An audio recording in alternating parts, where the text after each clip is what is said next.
Hello, good people. I'm a student nurse doing a student project on how to take care of your elderly. You might be a child, grandchild, caretaker, whatever. Maybe you just want to take care of your loved ones. Great. I'd like to help.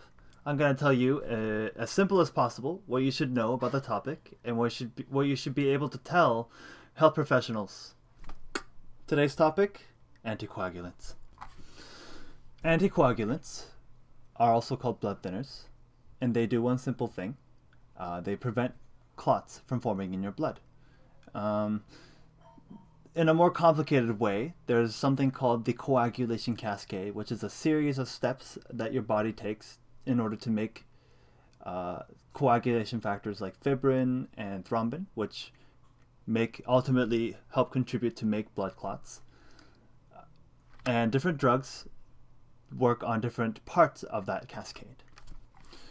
These drugs are generally given to individuals with a higher risk for thrombus, which is like a blood clot that's stuck to the side of your blood veins. It's like a bump, and it prevents blood from flowing smoothly, and it can kind of choke out certain areas. And it's also given to individuals with a higher risk for embolus, which is like a traveling blood clot. So it's a thrombus that formed, broke off, and now it's traveling in your bloodstream.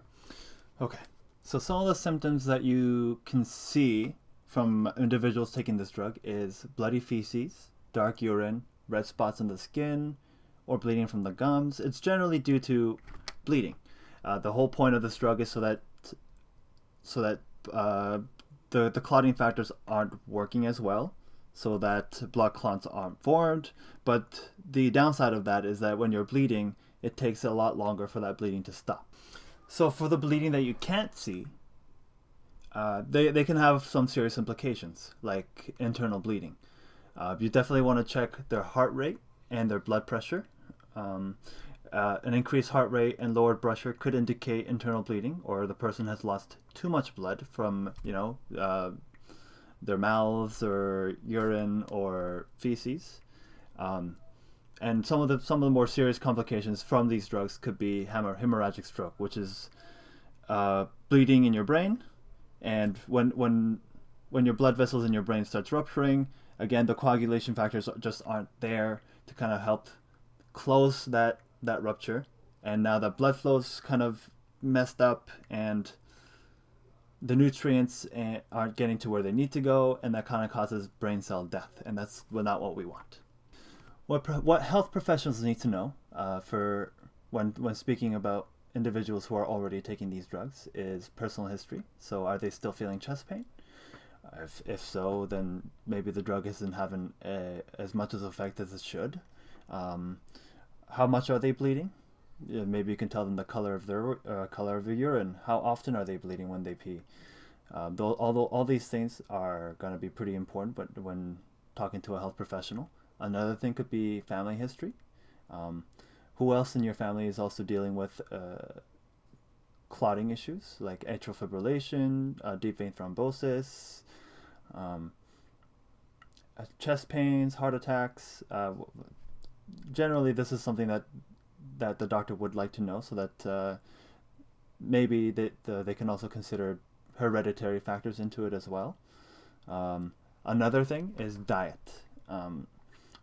Things like alcohol, salads, cranberries, depending on what drug you're taking, can have some unwanted effects on this person's body. For alcohol, for instance, can increase the likelihood of clotting.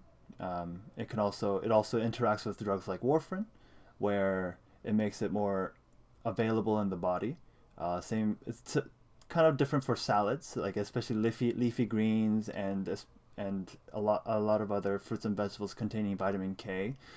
They will inhibit the effect of warfarin, so it's not as, so that makes warfarin just not as effective, and that's not what you want, because why would you be taking a drug and kind of limit its effects? It's just counterintuitive. Cranberries, it acts on a certain enzyme that prevents warfarin from breaking down, and if it isn't broken down, more of it is going to be available in the body, which increases the likelihood of bleeding even more. The last thing that's also very, very important for health professionals to know is drugs. What other drugs is this person taking? Tylenol and Advil are common.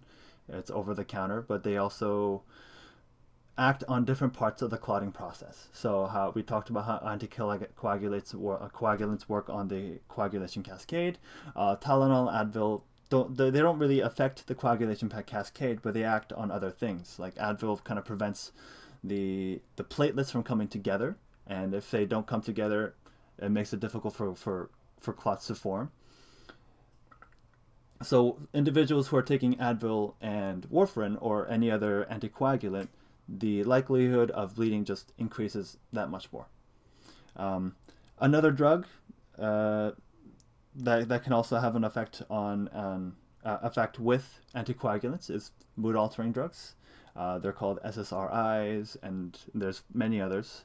But when speaking to a health professional, generally it's advised to have a list of all the drugs that they're taking, and then so that when the doctors take a look at it, or when pharmacists take a look at it, they can kind of make up a better plan for this person.